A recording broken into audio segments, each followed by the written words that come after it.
Welcome to our channel. Today we how to verify your TRON assets with BlockFi. Easy tutorial step by step clearly. To verify your TRON assets with BlockFi, start by opening your preferred web browser. Navigate to the BlockFi website by typing in the URL and pressing enter. Once on the home page, log into your BlockFi account using your credentials. If you don't have an account yet, sign up for one by following the on-screen instructions. After logging in, locate the Assets section on your dashboard.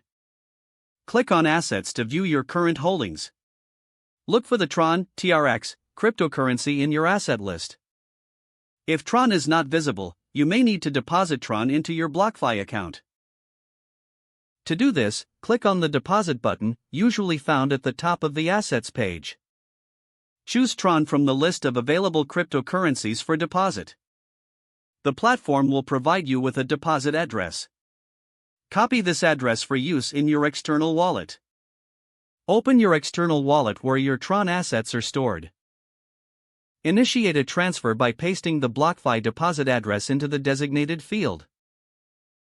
Specify the amount of TRON you wish to send. Confirm the transaction details and initiate the transfer. After a few minutes, return to BlockFi to check your account. Refresh your assets page to see if your TRON has been credited. Once added, you should now see your TRON balance reflected in your BlockFi account. To verify that your TRON assets are properly recorded, check the transaction history. Here you will see details of the deposit you just made. If everything is correct, your TRON assets are now verified successfully. You are now ready to manage your TRON cryptocurrency within BlockFi. If the page does not load, refresh the browser or try again in a private or incognito window.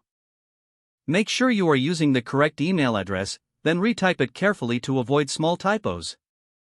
If your password is not accepted, use the reset option and create a new strong password you can remember. Check your spam folder for verification or security emails, then complete any requested confirmation steps. Enable two-factor authentication if available to improve account security and reduce unauthorized access risk. Don't forget to like this video and subscribe to our channel for more step-by-step tech guides.